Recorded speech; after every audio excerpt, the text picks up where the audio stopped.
Hey everybody, this is Russ from Retro Game Core. Today we're going to do an in-depth review of this device here. This is the AYANEO 2. Now this is the latest handheld PC to come to market, and I would say that it has the best combination of quality and performance that I've seen in a device to date. Out of the box, this device runs Windows 11, so it takes advantage of all the gaming that you would expect from a platform like that. And a few days ago I released a performance test video. In there I showed off PC gaming and emulation and what kind of expectations you can have for this device. And I'll leave a link to that video in my description below, but in a nutshell, this thing can play just about everything. And so this video here is going to be less about a showcase of what games can actually play on it, but more about whether or not this is going to actually be something worth considering.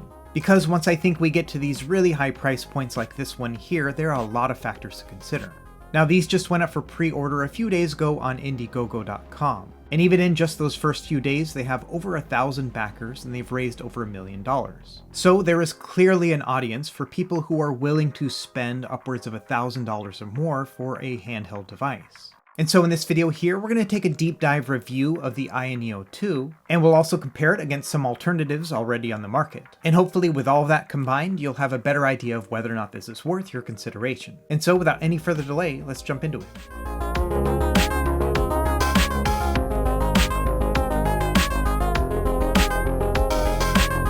Okay, to start, there are currently 4 different AYANEO models that are going to be available. And really, across the board, these are all very similar. The main differences here are going to be the different colors, and some of the higher end models, like the one I'm testing here, will have more RAM and storage. Now, I'm not going to spend a ton of time on the specs because those are all available within the Indiegogo page, but just as a quick refresher, this is using the Ryzen 7 6800U. As I'm making this video, this is the most powerful chip in the world that has integrated graphics. And so really, AYANEO could not have gone any better with this. In addition, they've cut no corners when it comes to all the other features available. It has super fast RAM and a ton of storage options, and the display itself is a huge upgrade over previous generations. In fact, the display is one of my favorites that I've ever seen on a handheld. We'll get more into that later in the video. And additionally, we have connectivity options for days. We have 3 USB-C ports, as well as an SD card slot, Wi-Fi 6, Bluetooth 5.2, and headphone jack.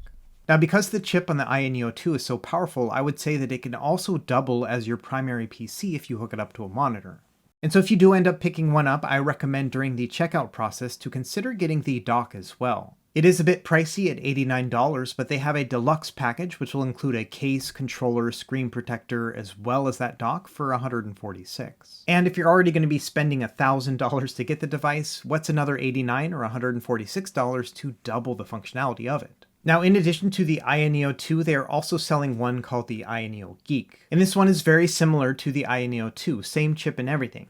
But bear in mind, at that lower price, there are some concessions. For example, the lowest tier model only has an 800p screen compared to 1200p on the other models. Okay, so that's what you can expect in terms of spec and the buying process. Now let's actually talk about the unboxing and my impressions of the device overall. Now bear in mind, because my unit here is a prototype, the packaging may change in the next couple months. But mine came with a 65-watt wall plug as well as different plug adapters for international users. One thing that was new in the packaging was this little box here. Because the device has no visible screws, if you do end up taking it apart to upgrade the storage or something else like that, they provide these little bumpers that go on the sides to cover up those screws again. So now let's actually talk about the device itself. Now, the first thing that impressed me about it is the single piece of glass that covers the entire front of the device. In fact, the only places that are not covered by glass are the areas surrounding the different controls. Now, this glass is kind of good and bad. It's good in the fact that the screen feels very immersive as you're playing the device. But as you can imagine, it also collects smudges and fingerprints. Now, it took me a second to realize where I'd seen this setup before, but then I figured it out. It's from the original PS Vita. This one also had a single piece of glass around the front other than on the controls. And I will say it adds a very premium feel to the device itself, much like how the original Vita was.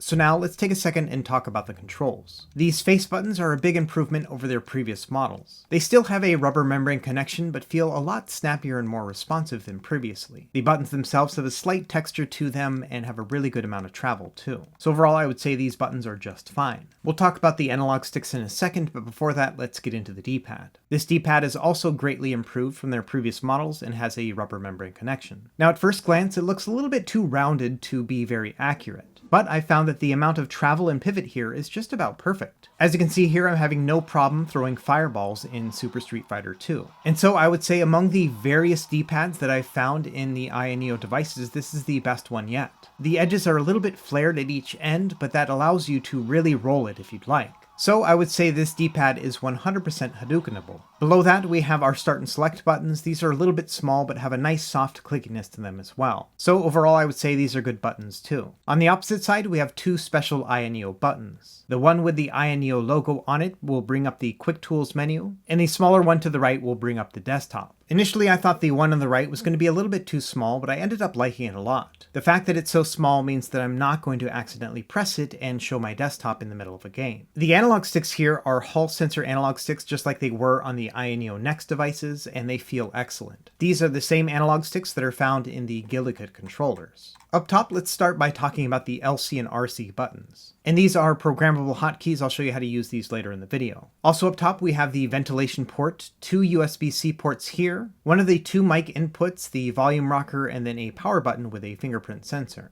Now let's talk about the triggers and shoulder buttons. These have also been changed since the previous model. And they have a nice feeling to them. The triggers have a nice smooth kind of glide, and the shoulder buttons have a soft springiness to them, much like with a PlayStation controller. Overall, I think when it comes to the ergonomics, cupping this device in your hands and pulling on those triggers and using the analog sticks, everything feels very good and natural. In their marketing materials, they liken it to holding a baby. I'm not really sure if I buy that, but yeah, it's pretty good. It's definitely a comfortable experience. On the bottom, we have two down-firing stereo speakers, as well as a headphone jack, the other mic input, and another USB-C port. Also on the bottom, they've included an SD card slot. It has this neat little hinge right here too to make it easy to access while still covering it up. And not a lot going on here on the back. We have the air intake as well as the AYANEO logo. So now let's talk about these grips and the overall ergonomics of the device. As you can see, the grips have been padded out quite a bit to make them form well in your hands. And this is similar to the AYANEO Air model that they released a few months back. And like I mentioned before, holding the device in the hands does feel very natural and good. But I wouldn't say it is a perfect grip altogether. In fact, despite having those rounded grips around the back, it still feels a bit like a flat experience. Rather than feel like a longer game controller, this feels more like a tablet with a little bit of roundedness to it. And this is kind of hard to demonstrate, so let me compare it against something else. Here on the Steam Deck, you can see that the grip is a little bit more consistent and squarish. And while you might think that would make it less ergonomic than something that is rounded, it's actually the opposite case for me. Because the Steam Deck grips are so prominent, my fingers naturally will wrap around them and then also kind of angle down a little bit as well. And this is very similar to how it is when you grip something like an Xbox or PlayStation controller. On the other hand, with the AYANEO 2, when you grip it inside of your palm, your fingers still kind of lay flat. And so while it feels nice and rounded, there's nothing for your fingers to really grip on. By comparison, I feel like I can really grip onto the Steam Deck. And so in the end, what happens on the AYANEO 2 is that my fingers are splayed out across the back of it instead of curled around. And I'm no expert when it comes to human anatomy here, but somehow I think this could have been done a little bit better. The Logitech Cloud is a very good example as well. This one does have a rounded back, much like with the AYANEO 2, but because of the overall positioning here and just the thickness of it, I am able to grip my fingers around it more tightly, and it feels more like a controller than with the AYANEO 2. Now, that's not to say that the AYANEO 2 is not an ergonomic device, because it is. And surprisingly, a lot of those ergonomics come from how rounded it is on the front. And so while, yes, my fingers don't quite grip around it the way I would like, no matter how long the game session is, I've always had a comfortable time with the AYANEO 2. It's just a little bit different of an experience. I think to see how far AYANEO has come from their previous device, we should compare it against their last large device, which is the AYANEO Next. And both of these devices are similar in some ways. For example, they both have 7-inch displays with a 16:10 aspect ratio, but the AYANEO 2 has a higher resolution. And while the D-pads do look similar, the AYANEO 2 ones are miles better. But I'd say the analog sticks are just about the same as they were before, which is very close to perfect. Now, one of the things I didn't like about the AYANEO Next was the quality of the plastic they used. The front had a shiny quality to it that attracted fingerprints, and the back was even worse. Meanwhile, the AYANEO 2 has not had those same issues. The front glass here has remained nice and sleek, and the plastic on the back has been upgraded as well. It has a nicer feel to it and is nowhere near as smudgy. The top has also been improved with these new hotkeys as well as the additional USB-C port here on the top. But I will say that I preferred the size of the triggers on the AYANEO Next more so than the new AYANEO 2. I felt like the Next had a lot of travel to its triggers, but the AYANEO 2 has even more. In fact, I'd say that it's a little bit too much. If you compare it to something like the Steam Deck, you can see that it has about half the travel as the AYANEO 2. And while travel is a good thing when it comes to analog triggers, there can be too much. That'll make it too hard to press down for firing a gun or something like that. And so in terms of hardware, this is my only complaint. I wish that the travel on the triggers here was a little bit more in line with the Steam Deck and not quite as long. But I think in all other respects, this is a huge improvement over the AYANEO Next. And it's kind of amazing too that these vast improvements between these two models, not only in terms of performance, but just overall build quality, has not resulted in a higher price either. In fact, the AYANEO 2 is about the same price as the AYANEO Next was when it released just 9 months ago. So this is a huge jump both in quality and value. And I know we've talked about ergonomics a couple times already, but I just want to emphasize the point here that the ergonomics are greatly improved from previous devices as well. While I don't think it's a perfect grip in the hands, I still think it's an elevated experience thanks to the roundedness on the back, combined with the form-fitting roundedness here on the front.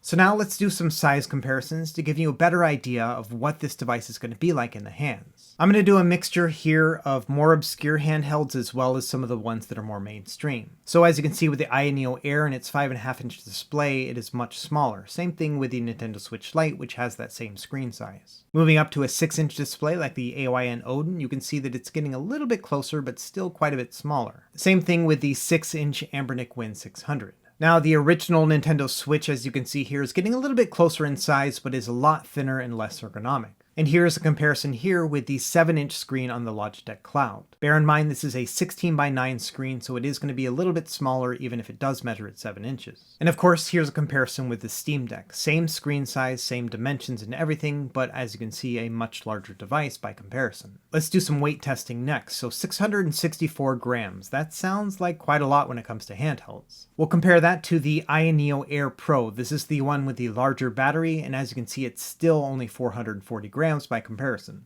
The Logitech Cloud is also a lot lighter, but this has a smaller battery and no active cooling. In fact, the AYANEO 2 is quite a bit lighter than the Steam Deck. It feels a little bit heavier in the hands just because it's so dense, but by the numbers it is a little bit lighter. And it's about 12% lighter than the original AYANEO Next. So now let's take a closer look at one of my favorite aspects of this device, and that is the 1920 by 1200 LCD panel. When I first turned this device on, I had to recheck the spec sheet because I could not believe this was not an OLED panel. The color gamut on this is super high and the accuracy is very good as well. This is one of the most vibrant non-OLED panels that I've ever seen. Here's a comparison against the Steam Deck. Now the Steam Deck has a lower resolution 1280 by 800 display, and my model has the etched glass, which makes it a little bit softer looking. But as you can see, the vibrancy here is night and day between the two. Not only are the colors a lot more muted on the Steam Deck, but the color balance seems to be a little bit off as well. It seems a little bit more towards the yellow side than blue. Meanwhile, the temperature seems to be just about right on the AYANEO 2 and the colors just pop. In fact, here's a comparison against the OLED panel on the AYANEO Air. And yes, I will totally concede that the color saturation is better on the OLED panel, but honestly, it's not by much. And so yes, this high resolution display, excellent color balance, and vibrancy and saturation just really won me over. The screen also gets nice and bright. Here is me playing outdoors. Now I'm not in direct sunlight, I'm in the shade, but still, this is perfectly playable outside. And so yes, as you'll see in the gameplay footage as we move forward, the screen on this is amazing. Now let's do a quick sound test. We'll start with a retro game here.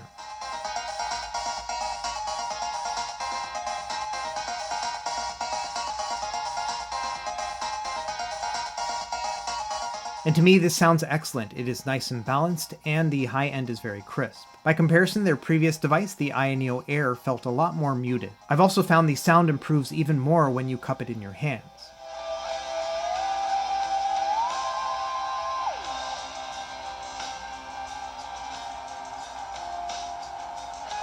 So yes, overall I would say the audio quality on this device is excellent. It is nice and loud and crisp. Okay, so now let's talk briefly about the software experience. This is running on Windows, and so you basically will treat this like a small laptop. That being said, it does ship with its own software called AYASpace. And in addition to being able to launch your Steam games from here, you can make some pretty hefty configurations right here on the front screen. You can do things like change the fan speed as well as the power profile. By default, it has profiles for 11, 15, and 22 watts, but you can also switch it over into Pro mode, which will allow you to adjust it anywhere from 3 to 33 watts altogether. And so you'll have the ability to fine-tune the power profile depending on the game you're playing. Now, one of the tabs to focus on here is going to be the Assistant tab. This will give you some more granular feedback in terms of what's going on with the computer, but you can also do some hefty configuration as well. Within the Master Controller section, you can do things like adjust the sensitivity of the joysticks and the triggers, and you can also adjust the linear vibration within the device itself. Personally, I found that I prefer to keep them on the lowest setting.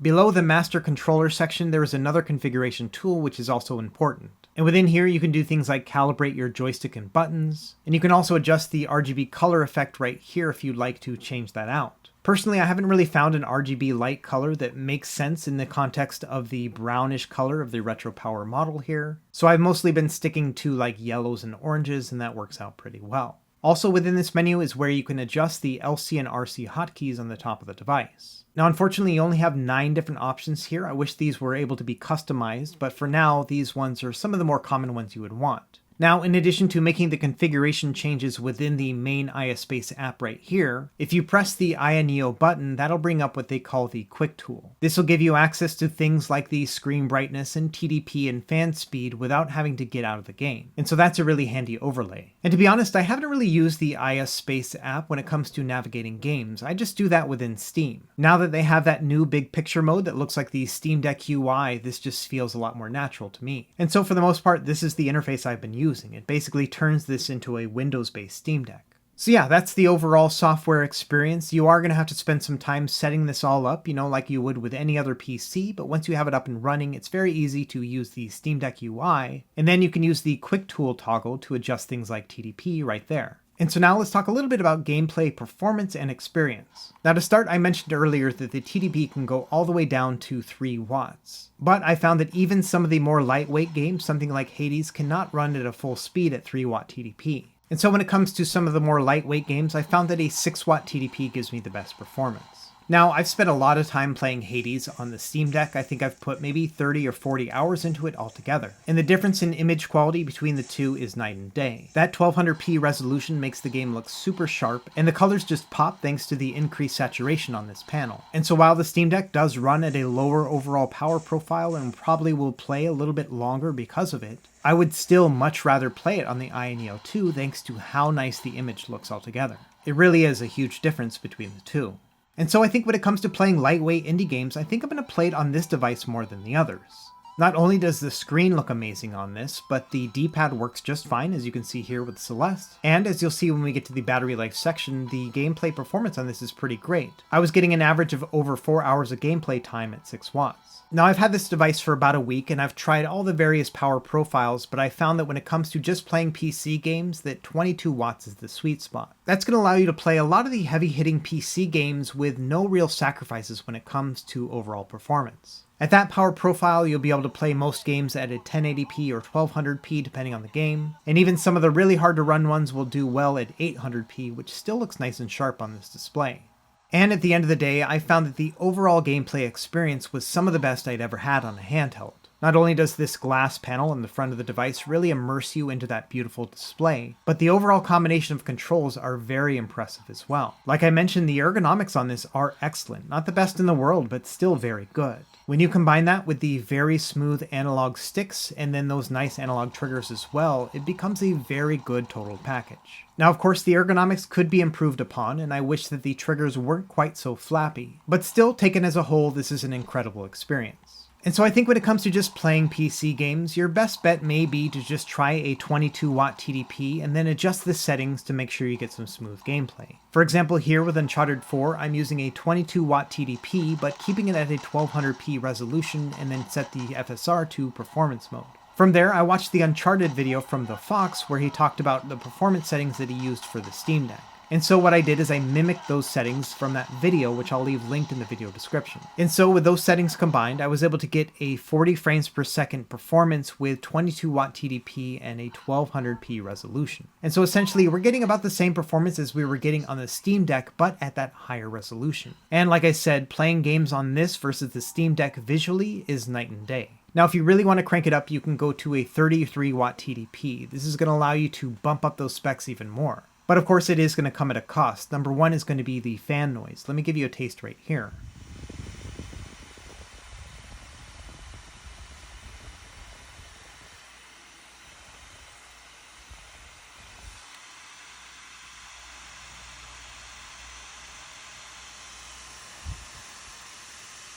So yes, that fan speed is certainly loud, much louder than I've ever heard it on the Steam Deck. Now to me personally, I don't really mind fan noise. I like it when a machine sounds like a machine. But if it is something that you're sensitive to, you may not want to go this high. But if you really want to make sure you get the absolute best performance possible as you're playing these games, then 33 watts is the way to go.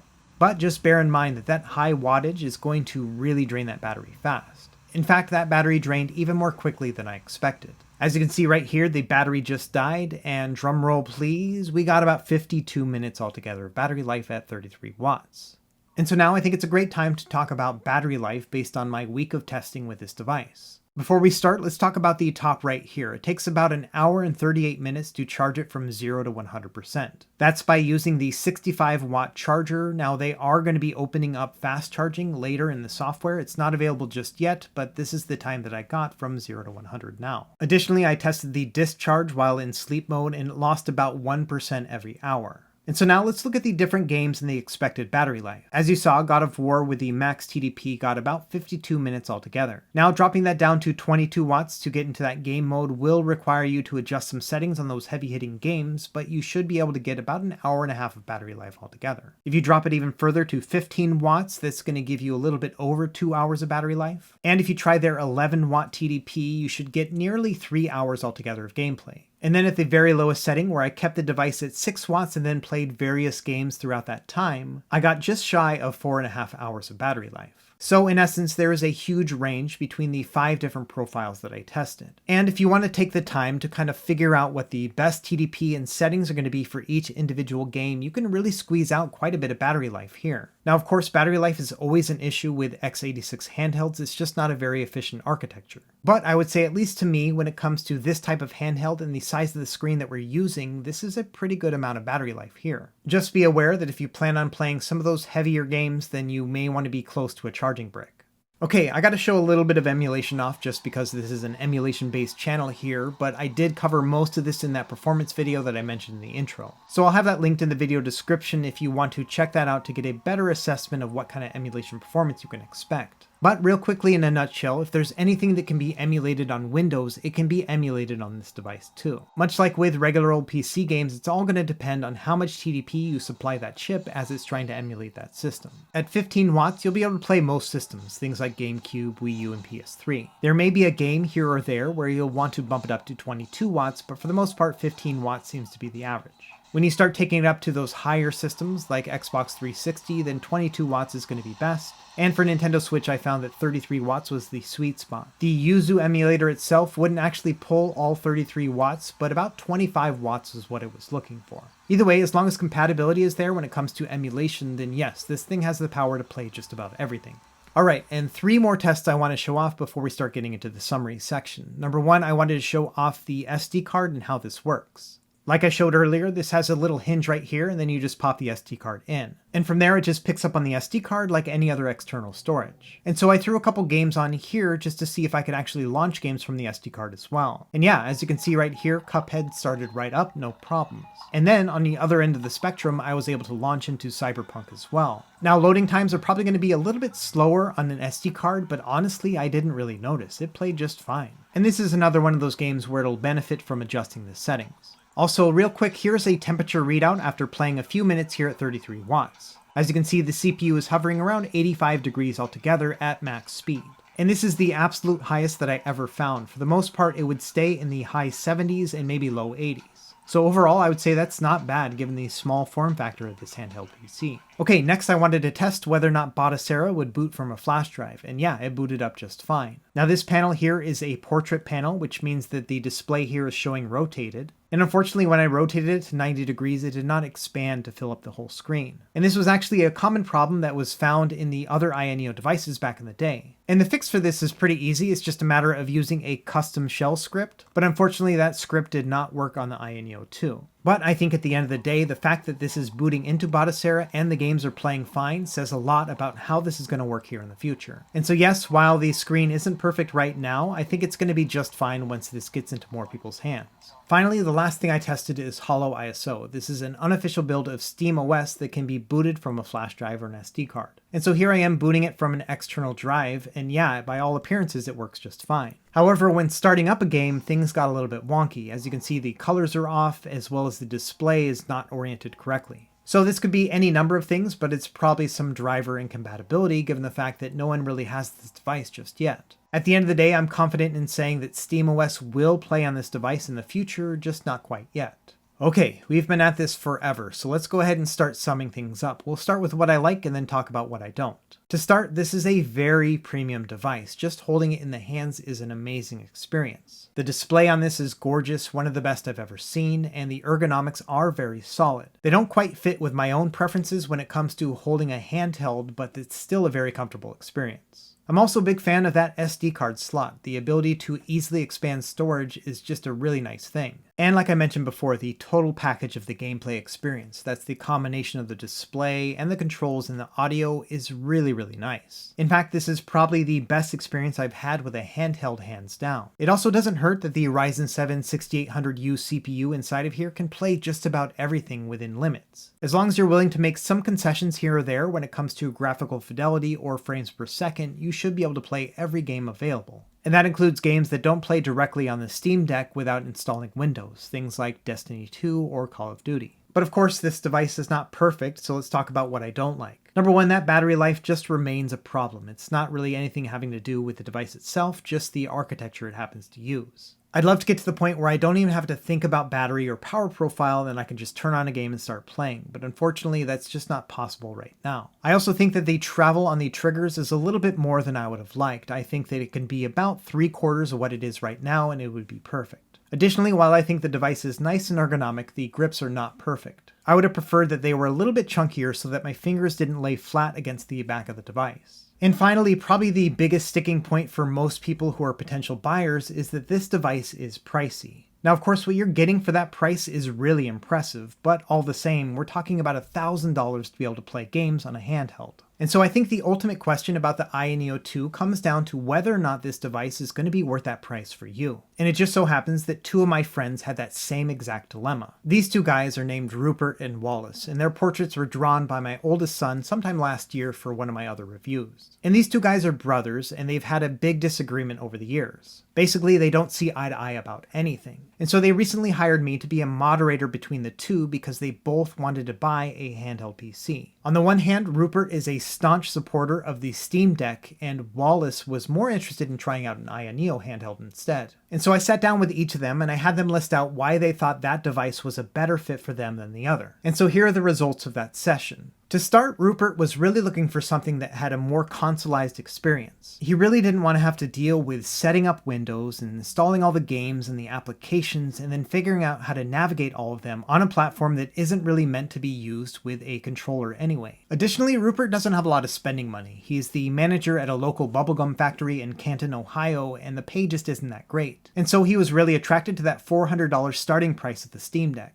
Of course, he was well aware that he was going to have to shell out some extra money for a decent SD card so he could have some storage, but all the same, it was still going to amount to about half the price of the lowest model AYANEO 2. Additionally, he likes the fact that the Steam Deck has a much larger user base. What that means is he can go onto the Steam Deck subreddit and get help for whatever problems he may be having with this device. Additionally, most of his games reside on the Steam ecosystem, so he's not really interested in playing something from the Epic Game Store or something else like that, so he's just fine playing those Steam games. On top of that, because he lives in the United States, he knew that the Steam Deck is shipping immediately, which means that he will have it in time for Christmas. And so, sitting down with Rupert, I thought those were all very valid points, and yes, the Steam Deck is probably a very good fit for him. And so next, I sat down with Wallace and got his take as well. To start, Wallace does not mind having that Windows experience. In fact, he likes the versatility that provides. Not only will he be able to run his favorite Steam games, but he can also access the other games that don't work well with SteamOS, things like Destiny and Call of Duty. Wallace is also the kind of guy that just wants to buy one device and be done for a long time. And so because of that, he likes to buy the best thing right then. And right now, as of making this video, yes, the AYANEO 2 is the best thing he could buy. To him, it was worth that extra extra price to have the very high resolution screen, but then also have those nice Hall sensor analog triggers and joysticks. And on top of that, Wallace was in the market for a new PC. And he thought to himself, you know, this thing is so powerful that it can double as my home PC as well. I just need to buy a dock and away I go. Now, of course, he was aware that the Steam Deck can also be used in a desktop mode, but it's not quite the same as having a full Windows experience like he's used to. And finally, Wallace recently relocated to Australia. He got hired onto that genetic engineering team that's trying to bring back that Tasmanian tiger. And because the Steam Deck is not available in that region, he really didn't want to deal with scalpers, and so instead he said, you know what, I'm just going to think about the AYANEO 2.